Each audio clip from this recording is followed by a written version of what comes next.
Thank you so much, Dan. As always, I enjoyed the dad joke.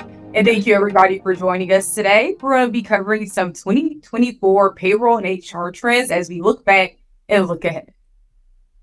My name is Jerica Holton. I am the product marketing manager here at Greenshades.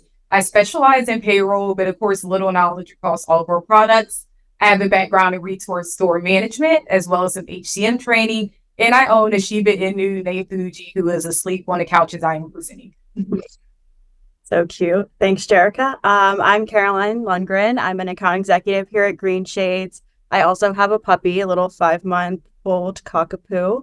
I've been in the HCM space for about 2.5 years now, and I sell HR, tax, and payroll software through Greenshades. Awesome. Thank you, Caroline.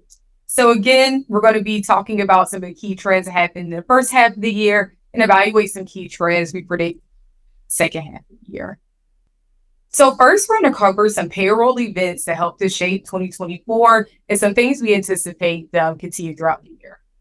So before we hop into these payroll trends, I first want to start by talking about some economic challenges that really shape a lot of these payroll trends.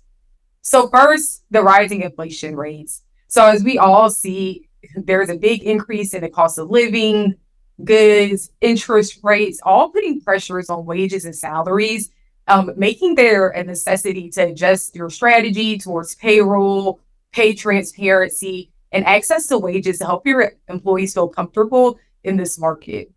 Next is the labor market tightness. We'll go a little bit into detail about this later on in the presentation, but we see that unemployment rates are a little lower than we see during COVID and in our past years. So there are a lot of people out in the market, and although we're seeing a lot of job listings come up, it is competitive out here while people are looking for jobs. Minimum wage increases. Like I said before, with the rising inflation rates, we're seeing a lot of states who want to adjust their wages to help their employees afford the cost of living. And then lastly, supplement income.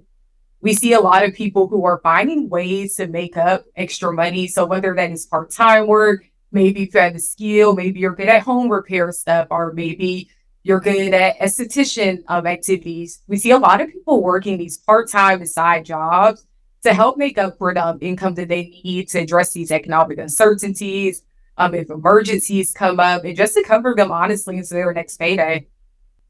So looking back, the first thing that we have seen is increase in demand for earned wage access and a lot of changes in compliance. So what is earned wage access? So you'll hear a lot of different things such as payday advances, payday loans, things of that sort. But with earned wage access, the employees are able to access their wages early for the hours they have worked. So let's say I work 2 8-hour shifts and I want to cash out that 16 hours. I am able to because I have earned those wages and I have worked for those wages. So what we've seen is a lot of states are starting, as the popularity goes up, we see that a lot of states are starting to wonder, how are we going to classify this earned wage access? Is it a loan? Is it just helpful access to early funds? So in 2024, we see changes in states like Nevada, as well as Missouri, Vermont. We'll see changes coming up with South Carolina.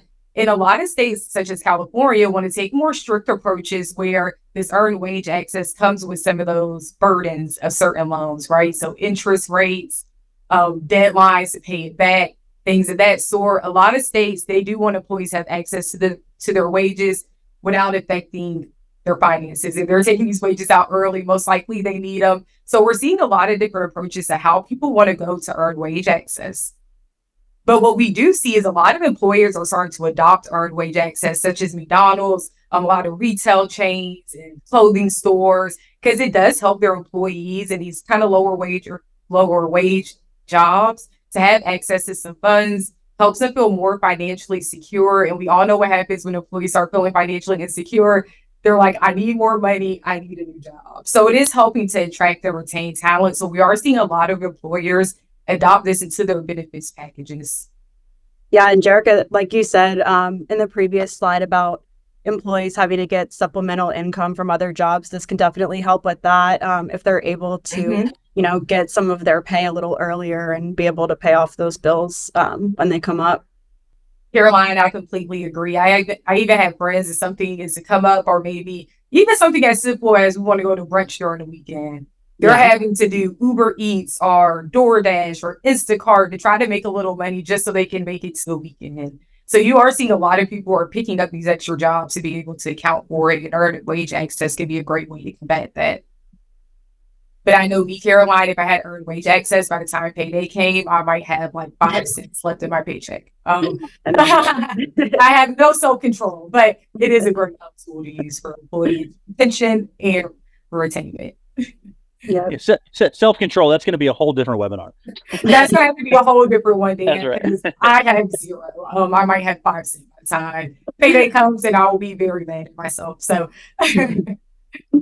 so looking back, another thing we see is a lot of changes with minimum wage and overtime compliance changes. So we see Washington, D.C. sits at the highest minimum wage with $17 an hour. And it's actually interesting because Washington State is the state with the highest minimum wage requirement. So kind of interesting to see that. So what we see is a lot of states actually have annual minimum wage hikes. So what that means is, let's say by 2030, I want my state's minimum wage to be at $18.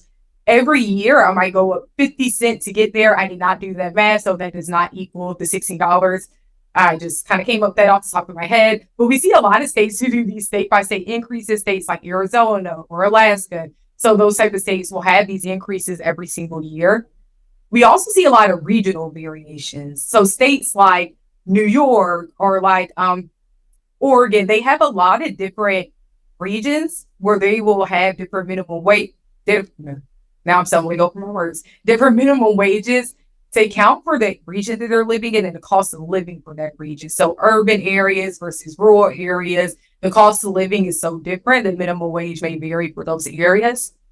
We also have states that take into account tipped employees. So if you have employees that are receiving tips, they have a minimum wage for their normal workers as well as their tip workers. So their tips don't get up to what they would make with that minimum wage requirements. There will be adjustments needed. And then states like Alabama back in April have restricted tax withholdings on overtime wages.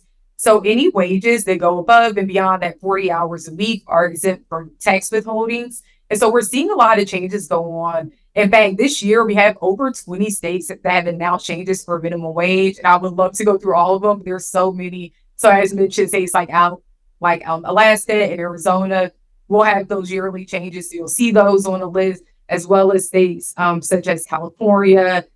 Connecticut has made changes, Delaware. So just if you have employees working across multiple states, multiple even regional variations, just making sure that you understand those minimum wage laws for those areas. So next, this is a huge conversation we see going on so much is pay transparency laws.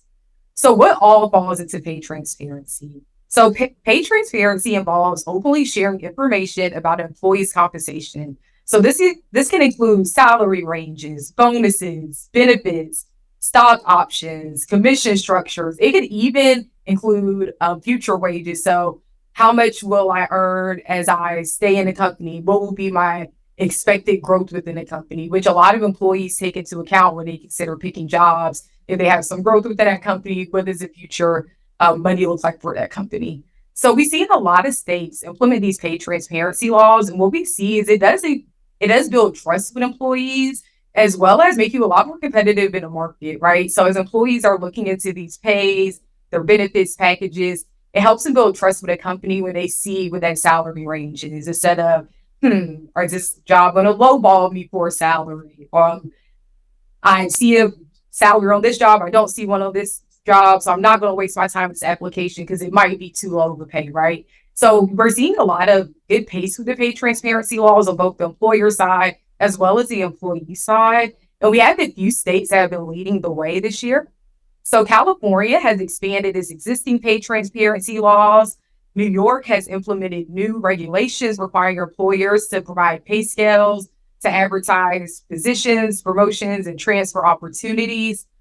Colorado, who has led the way in pay transparency laws, they continue year after year to continue to refine those pay transparency laws and just add in new regulations and refine their laws around it. Washington, they have introduced new pay transparency laws, with the inclusion of pay ranges and job listings. And then Hawaii has been the latest to join in, but they are also implementing some pay transparency laws that we have seen this year. So just making sure, again, if you have employees working across different state lines, they're aware of these laws and that your employer is also aware of these laws. Yeah, and this is also good for the employer as well. I've talked to a bunch of HR professionals who are hiring for their organization and ones who have posted the salary range versus ones that haven't. The ones that haven't said, a lot of times they'll go through the interview, be on, a few hours in and figure out it's not the right fit because of the salary. And then, it's kind of wasted both of the employer and the candidate's time, when if they would have just posted it, would have been right up front. Caroline, and as people who have navigated the job market, applied for jobs before, I have found myself in similar situations, right? You're expecting maybe a certain pay, you think it might be in this range, you do all this research, you're like, oh yeah, it looks like it should pay this. So you're going into it with this expected amount that you've made up. Mm-hmm. And then when you hear maybe it doesn't align, then again, the employer has wasted their time, the employees wasted their time. So you see a lot of benefits on both ends of the spectrum. Yeah, definitely. Wait, so people actually get paid to work? Oh, man. I know, Dan. I mean, what would we do without it? I mean, if you were on the streets, you'd be mad at it. Like, where are my treats? So a lot about pay transparency, right? So looking ahead, we do not expect these trends to slow down, right? So it's clear that it's becoming a critical factor in how employees, one, look for jobs, and two, helping employers, to Caroline's point, streamline that hiring process, making sure that they have those qualified candidates and ones that are open to the job positions. So it is estimated that 1 in 3 workers will be impacted by pay transparency laws by 2025. So we have several states that will be implementing new laws as the year continues, as well as into 2025. So it's important that as an employer, you keep an eye on these laws. There's a lot of conversations with other states that aren't listed on this screen. So just keeping track of what's your state's plans. Are they starting to talk about it? What do we need to do going forward? What does that look like for our organization? And especially with whatever technology you're using, making sure when you're uploading those job postings, if you are affected by these laws, that you're including that compensation information into your job listings. So next, we're seeing an increase in hybrid work and workplace flexibility. So as we all know, who can forget COVID-19? As we know, it reshaped the workforce dramatically in a matter of just a few years. So during COVID-19, remote work was at its highest by company regulations, for safety reasons, a lot of employee concerns when it came to health. A lot of people were working remote during this time. But now we're seeing that fully remote work is now 83% in Q1. So it's coming down. We see it declining as we move into a lot of people going back into the workforce, right? A lot of people are starting to go back into the office. And we see hybrid work is also rising, right? So we're seeing a lot of people who have been working remote, they start to miss that human interaction. They start to miss being able to see their coworkers, connect with their bosses. I know somebody on the marketing team, I love to bounce ideas off my coworkers. It can be a little difficult in a remote workforce. We also see that a lot of people who are fully in office crave that flexibility. In fact, 78% of workers reported they prefer flexible work arrangements. So we're seeing that hybrid becomes increasingly popular as it gives employees that in-person satisfaction of seeing their coworkers, being able to collaborate. Honestly, get out the house for a day. And just to get out the house, to have a purpose, to go out. I have friends who say that they miss dressing up for work, packing their lunch. So it gives them that in-person feel, as well as that flexibility to be able to work from home some days. Some employers opted in to allow employees to pick which days they want to work from home. We see Fridays and Mondays being a popular option, with Tuesday, Wednesday, and Thursday being in office. So there's a lot of different approaches that employers can take to this. And even for those employees who are able to be completely remote, right, or be able to work from home. I know in a retail store, we need cashiers, we need stalkers. You can't necessarily do that from home. They also want workplace flexibility. So things you can do on that end. I know I would give my stalkers every other weekend off. They loved it. They knew at least they had 2 weekends off in a month. Maybe they rotated holidays that they have off. Maybe I get them their schedule 3 weeks in advance so they can plan and have that flexibility to build their schedule because they know what's coming up for their shifts rather than a week on week basis. So there's a lot of different options you can use to adopt workplace flexibility, even if you can't offer those hybrid options. Yeah, and we'll touch on it a little bit when I go into my slides, but I feel like a big part of that is kind of the millennials and Gen Zs becoming, stepping into those managerial positions. They really like that, workplace flexibility, being able to either work from home or work in a hybrid setting and not just be in the office 24/7. Carol, I think that's a great point. We also see as economic uncertainty continues to be an important topic. A lot of people save a lot of money on the commute. I have a friend in Charlotte area who lives in, if you guys are familiar with North Carolina, if you guys are not, I'm probably speaking a foreign language, but she lives in Gastonia, which is about an hour outside of Charlotte. So she's having to commute to the office 5 days a week, and it's really tough and taxing on her. And so we're seeing a lot of people who also save money as well as a little workplace satisfaction with people not feeling as burnt out from the commute. Yeah, definitely. When I was in office, I would go and buy lunch almost every day. So, Caroline, even if I packed my lunch, if I see somebody eating some Right. Chick-fil-A beside me, now I need some Chick-fil-A as well. So now I understand. I mean, who doesn't want some Chick-fil-A, right? I mean, who doesn't want some Chick-fil-A? The temptation is everywhere.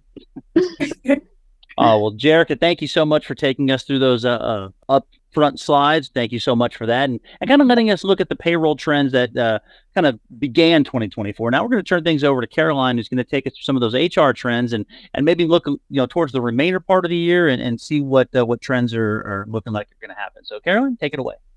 Awesome. Thanks, Daniel. Yeah, I'll be focusing on the HR trends that are going to be shaping 2024 and what they're predicting for that. So organizations are cutting cost and maximizing on investments. Obviously, this is going to affect the workforce. So the question is, how is it affecting it? So in 2023, the term toxic work environment went viral.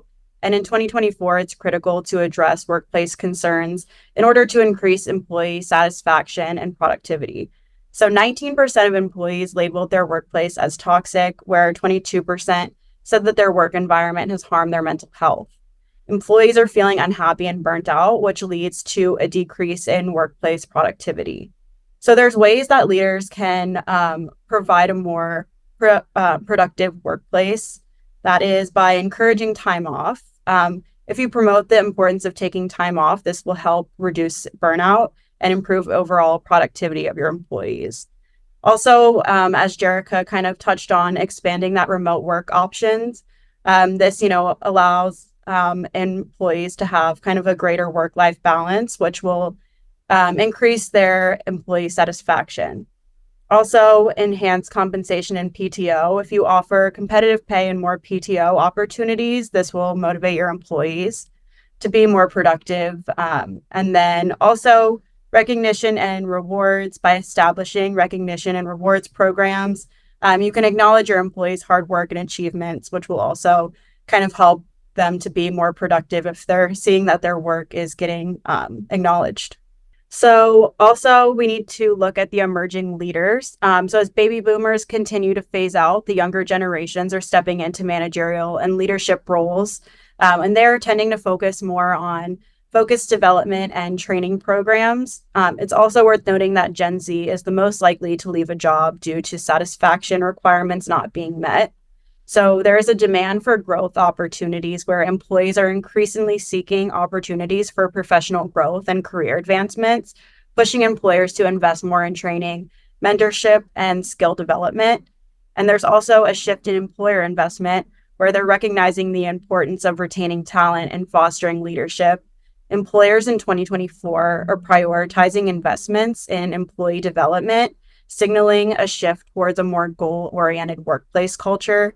A study showed that less than 1 in 3 employees know how to progress their career over the next 5 years. And with the next generation being the next leaders, they need a clear path to grow or else they'll start to look elsewhere. I know, it's nice to be able to see, okay, I am able to grow in this company. What are my next steps? How do I need to get there?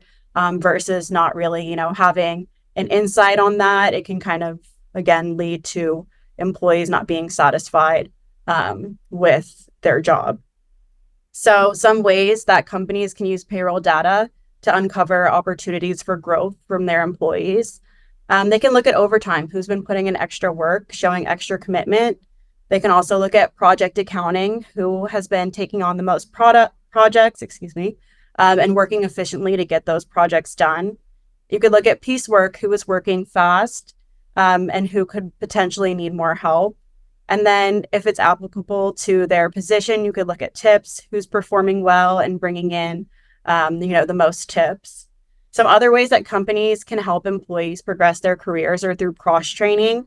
If you implement cross-training programs, this can help employees diversify their skill set and gain a broader experience. And they can grow by learning other departments inside the organization as well, and maybe see, if another position inside the company would be best fitting for them. Mid-year evaluations are also important to conduct, so the employer, can understand the employee's aspirations and provide actionable steps to help them achieve their goals. Having that open communication between the employee and their manager, so they know, what they're looking for and what next steps in their career could be. Also, adopt a technology solution.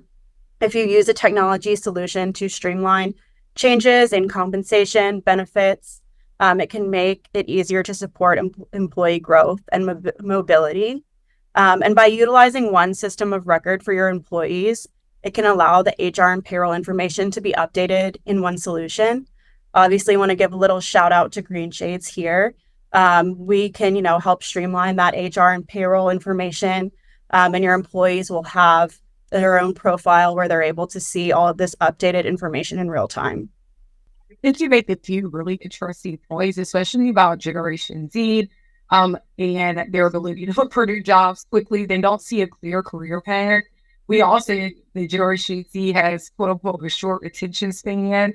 And so that's why TikToks are so quick. That's why songs are now like 1 to 2 minutes instead of like 4 to 5 minutes as it used to be, right? So they're in an organization and they're looking at the long road ahead and they're not seeing short-term goals, even if it's not moving to a new position yet. Maybe it's just a short-term goal of learning a new software, right? Cross-training in a different department. It doesn't have to be huge goals, but they're not seeing those opportunities for growth. They are quicker to leave to another company. And as you think about maximizing on investments, your last point, it's expensive to replace employees, right? The hiring process, getting them onboarded, getting them new technology, getting them trained, everything. It can be really expensive to train new employees instead of just growing your employees that you already have and ensuring that they stick around by giving them some type of plan, thinking about their career mapping. And we're at that time of the year. It's mid-year evaluation time. Great time to start having those conversations if you guys haven't already started having them. Yeah, definitely. And it doesn't have to be, anything major either. If an employee sees that their manager or their employer cares enough to, ask them what they want in their career, what their next steps are going to be, that'll definitely help keep retention because they see, they do want me here. They do see me moving forward. So just a good way to, like you said, keep that employee retention. So AI-powered ATS, applicant tracking system technology, has grown in popularity due to its ability to streamline the recruitment process. It quickly can filter through large volumes of applications and identify top candidates efficiently. In 2024, we see that more organizations have started to adopt AI into the hiring process and get some good results from it. But also with those good results, there's been some negative connotation towards AI in the hiring system. So one of them would be bias concerns. So despite the advantages, AI in ATS has faced criticism and legal challenges due to biases built into the software, leading to potential discrimination in the hiring process. And another one is legal scrutiny. The rise in lawsuits and regulatory scrutiny around AI-driven hiring tools highlights the need for ongoing evaluation and improvement to ensure fairness and compliance with equal employment opportunity standards. The May job report indicates that the labor market is softening. But other employment indicators, such as there's no intimate weakening suggest that there's no intimate weakening in the labor market. 272,000 jobs were added in May. This is slower than the winter seasons, but it's showing that there is an opportunity and continued growth for hiring and recruiting. Overall, the unemployment rate rose to 3.9% in April from 3.8% the prior month. Although the rate ticked slightly higher, it still marks the 27th consecutive month that the jobless rate remained below 4%, which is considered the normal unemployment rate, indicating that the labor market remains too tight. The labor market also continues to show resilience. The surprisingly strong numbers for May indicate that although the job market has weakened slightly in recent months, it remains robust enough to support economic growth. The solid performance means that the Federal Reserve can take its time deciding when to start lowering interest rates, and the hotter than expected wage gains also raised the prospect that elevated inflation may prove that, although it's higher than expected, it could impact the rise in unemployment rate. It's interesting that so many jobs have been added. We see with AI that recruiting is becoming so popular, right? So as the job market stays robust, it's interesting. It'll be interesting to see if AI recruiting will still remain such a hot topic as more jobs continue to be added to the market. Maybe that's definitely going to be jobs added. ATS is making it easier. Yeah, I mean, if a company is posting, 10 jobs at a time, and they're having a ton of applicants coming in, I'm sure that AI and ATS would help. So, the hiring managers not having to go through hundreds and hundreds of applicants when they could easily be filtered by AI technology. It's also nice to see unemployment rates at such a considerably historically base low number, especially coming from the COVID-19 times where unemployment was through the roof. It's crazy to see how fast the numbers have came back down to a low rate. So there is also some sick leave laws by different states that are coming out. So it's important as HR leaders to kind of stay on top of that if you do have employees in these states. So California now requires employers to provide 5 days of paid sick leave annually, up from 3 in the past. And this new law was effective January 1st. In Illinois, nearly all employees can take 40 hours of paid leave for any reason each year under their new Paid Leave for All Workers Act. And then Minnesota's earned sick and safe time law mandates that paid sick leave for all employees working at least 80 hours in the state is required. And then Washington State amended its paid sick leave law for construction workers, and starting January 1st, employers must pay residual construction workers for accrued but unused sick leave if they haven't met the 90-day employment threshold before termination. I'm really interested to see how states continue to adopt and take on their own approach to paid sick leave. Since it's not federally mandated, it's interesting to see how states are really taking lead and I know employees probably have no complaints about more sick leave time. And honestly, I think a lot of this is probably driven by the younger generations as they look for more from their employers, more of that work-life balance, more of an employee-centric workforce. I wonder if a lot of these changes kind of go in tandem with the workforce is changing in general as new generations come in.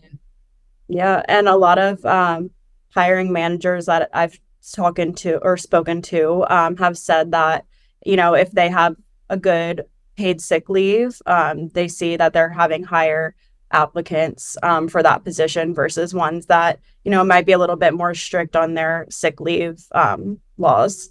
Daryl, I think that's like a really good point because I think outside of compensation, employers sometimes can underestimate the importance of those benefits packages, other PTO requirements, other paid sick leave, of their earned wage access or different compensation structures to help out employees have access to funds. Some of those extra little nuggets can be really helpful with attracting employees. Yeah, and this also helps with the work-life balance because I'm sure no one likes working when they're sick. No one likes doing anything when they're sick. So achoo. Dan, you can't leave. I'm sorry. Good try. So it is important to understand the multi-generational workforce that's taken place in 2024 today. This can help shape a better workplace dynamic. So we're going to look at the 4 different generations that are currently in the workforce, starting with baby boomers. They desire in-person communication, annual feedback, and they're driven by recognition and strong work ethic. There's Generation X, where they like frequent and honest feedback, but they balance individuality with collaboration. And they also embrace technology while being results oriented. There's millennials who like immediate feedback and mentoring, collaboration and digital communication, and meaningful work and that work-life integration. And then finally, there's Generation Z. They value frequent and timely feedback, flexible work environments, and a blend of in-person and virtual collaboration, as well as transparency and inclusivity. Michelle Bonin, of VP of Organizational Effectiveness at Ceridian, says that as baby boomers and Gen Xers near retirement, there will be a greater focus on financial wellness and retirement preparedness. The rising interest rates, inflation, and economic uncertainty may cause older employees to feel unsure about retirement. And in 2024, employers will prioritize financial wellness to help employees prepare for this retirement. And then if you take a look at Gen Z, they prioritize work-life balance, career development, mental health support, and workplace culture, as well as technology adaptation.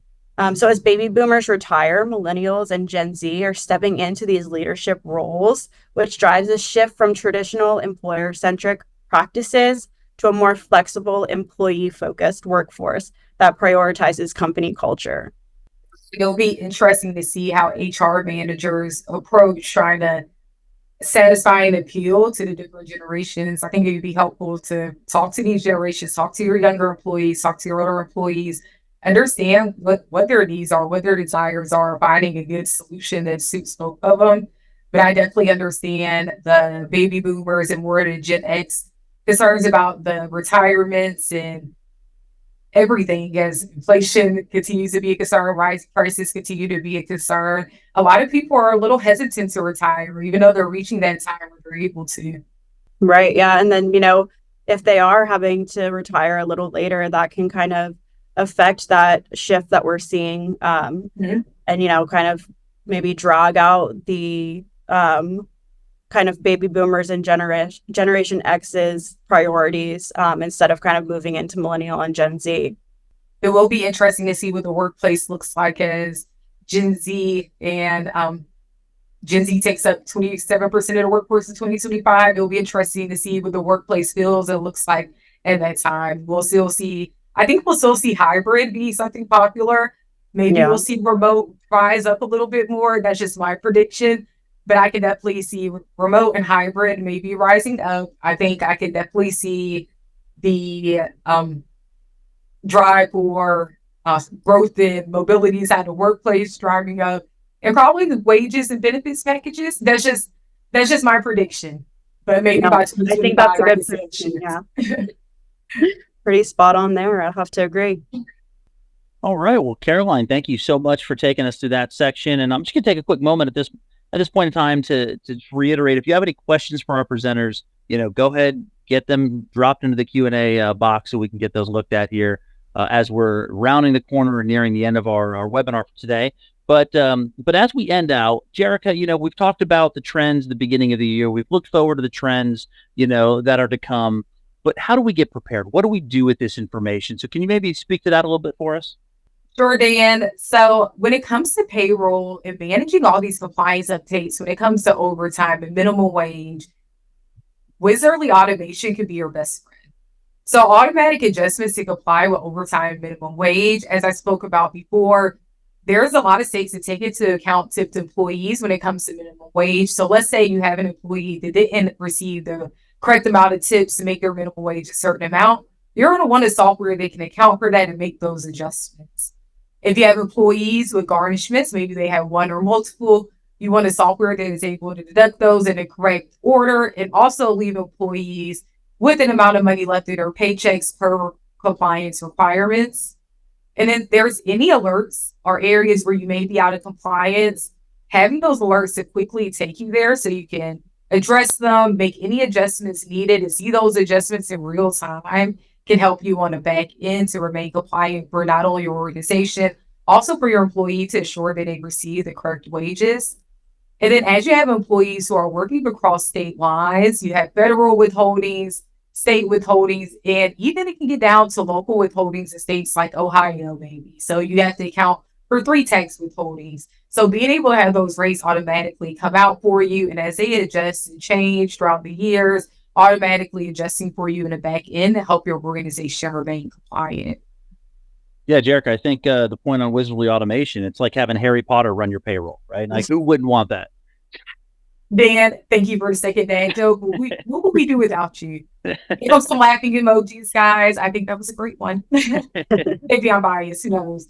And then on the other hand, HR technology can really help you stay ahead of these trends as pay transparency becomes in the forefront, extended beyond your hiring, your ATS software, integrated with your onboarding as you're passing out these documents, allowing employees to see their salary information. Employee self-service can help as employees are working in these remote locations by having access to their portal. As an employer, being able to quickly update employee profiles as they grow into different roles. Maybe they're clocking into different apartments, making sure that they have access to those apartments, making sure that they see their PTO information. If there's any changes with paid sick leave, they're able to see that in that portal. And then just having access to their pay information and make sure everything is accurate. And as Caroline mentioned before, integrated communication tools can really help when you're updating stuff, maybe on your employee side, maybe they have a promotion, you're updating their portal, you want them to be able to see it, they're working remote, they're able to see this at home. If they have any questions, there's announcements and ways to communicate with your employees. And then lastly, it's implementing expert solutions to help navigate a lot of these changes, right? So as AI grows in popularity, finding an ATS system who understands AI, has implemented into their technology, it can help check for those bias concerns that your organization may have. Earned wage access providers, it can help navigate these laws, or if are they payday loans, are they just access to your wages? HR compliance, help you stay ahead of things like the paid sick leave laws. Scheduling and timekeeping, just to make sure that your employees' paychecks are accurate. As economic uncertainty continues to grow, you want to make sure your employees are paid on time and with accurate checks. And lastly, as you invest in growth and development, making sure that you have a system where you can create those tailored learnings, making sure that your employees have access to their trainings anytime, anywhere on their devices. So before we close out, I just have a few key takeaways. Take a look back at your Q and Q1. See how you guys have addressed these trends. See if there's any adjustments you need to make so you can be ready for the second half of the year as we look ahead. And you want to prepare your team for optimal success. So keep an eye on these payroll law changes, some of the HR compliance changes, and some of the technology trends like AI that may be able to help your organization. And then lastly, utilize technology. Find those expert solutions. Maybe it's Greenshades for payroll and HR. Maybe it's Jazz HR Bullhorn for your ATS, and you're putting them together so you can have one robust solution for your organization. And we are Greenshades. We are a complete payroll, HR, benefits administration, tax and compliance, all your payroll, tax returns, or year end forms. We're able to handle those for you, as well as time and labor management software. Well, that is about all the time that we have for today. Again, as I said earlier, thank you so much for being here. We really appreciate your time. We hope the information that Caroline and Jerica provided for you today was beneficial and help you in the second half of 2024. So thank you again. Have a fantastic day, and thanks for being here.